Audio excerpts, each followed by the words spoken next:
Vamos otra vez al Congreso de la Nación. Está Paula Avellaneda con Pablo Cosiner, que es jefe del bloque justicialista. Paula, todo tuyo.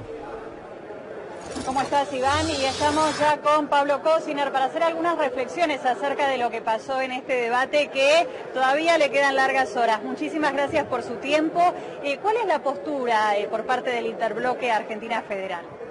Bueno, claramente nosotros lo hemos debatido mucho al tema. Estamos frente al presupuesto de un plan económico que ha fracasado. Esto creo que nadie lo discute. Creo que la verdad que hay que empezar a sincerar algunas cuestiones. El problema no es el presupuesto, el problema es el plan económico de la Argentina, que no refleja lo que el presidente Macri le ha prometido a la mayoría de los argentinos que lo votaron, ¿no? Sobre eso podríamos hablar mucho. Ahora, también es verdad que más allá de los discursos, uno se enfrenta a la realidad, y la realidad indica de que cuando se plantea rechazar el presupuesto, se plantea dar $1 billón de pesos a Marcos Peña para que haga lo que quiera. Nosotros que tenemos experiencia en gestión, cualquier intendente, cualquier gobernador te lo va a plantear, tener que venir toda la semana a tocarle la puerta al jefe de gabinete o al ministro de Economía para garantizar las partidas aún mínimas, creo que es el peor error que podemos cometer, porque es verdad que se está planteando que hay muchas partidas que no tendrían que tener, o sea, que tendrían que tener mucho más respaldo presupuestario la que tienen. Algunas se han podido modificar, hemos hecho muchos esfuerzos para mejorar los niveles de imputación del CONICET y del INTA, ¿no? Porque aún aquellos que hoy plantean que hay que rechazar el presupuesto, nos venían a buscar a nosotros, que estábamos sentados para tratar de mejorar el presupuesto para que logremos algunas cosas, y algunas las hemos podido lograr. El artículo de la reestructuración de la deuda, como quería el gobierno, se saca por exigencia nuestra. Entonces, lo que nosotros estamos advirtiendo, que es muy peligroso rechazar el presupuesto. Por algo, no hay antecedentes desde el 80 hasta ahora de haber rechazado un presupuesto. Y la última gestión durante la expresidenta Cristina Fernández de Kirchner fue muy criticada a la oposición por haber dejado a ese gobierno sin presupuesto. Entonces, particularmente nosotros creemos que no vamos a ser funcionales, que vamos a dar toda la discusión política para darle a Marcos Peña más de $1 billón de pesos y a este gobierno para que haga lo que quiera. ¿Qué opina de la oposición que dice que en realidad este presupuesto no es del gobierno, sino del Fondo Monetario Internacional? Lo que pasa es que primero yo coincido con aquellos que dicen que fue un error ir al Fondo Monetario. No estoy de acuerdo, creo que ha agotado a la Argentina un montón de instancias. Creo que independientemente del acuerdo con el fondo, este presupuesto aún hubiese sido malo, porque la falta de crecimiento que hoy tiene la Argentina, a ver, el ir al Fondo Monetario fue la consecuencia del fracaso de la política, no al revés.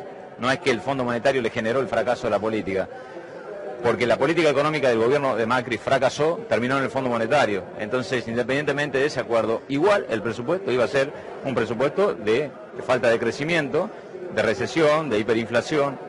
¿Por qué digo hiperinflación? Porque ya hay muchos economistas que hablan de 3 años sucesivos de una inflación arriba del 5%.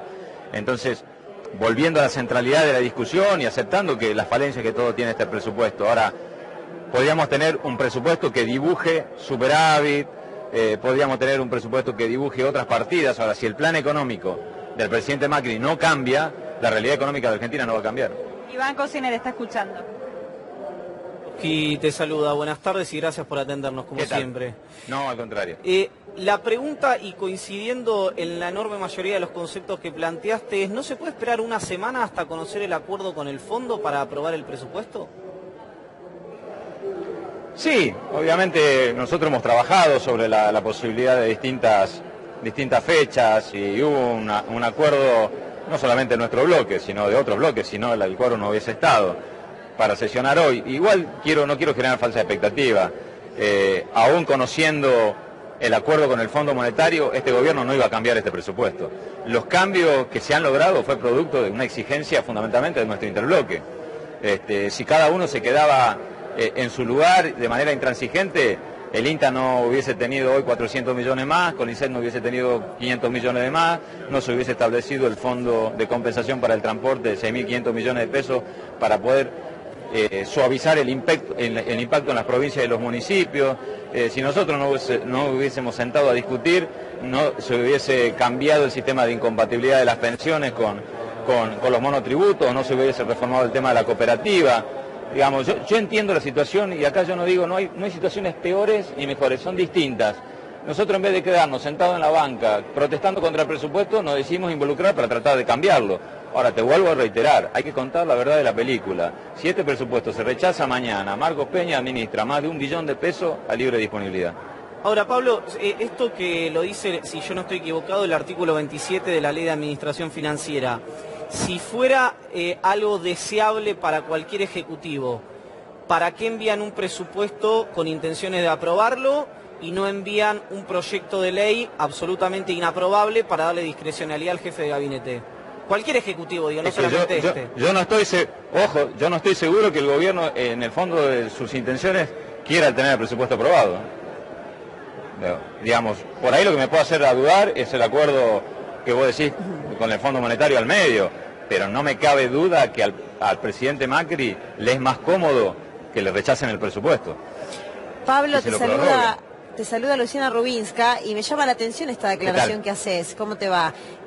¿Por qué crees que le vendría bien que lo rechazaran? Porque tenés libre disponibilidad de mayores recursos.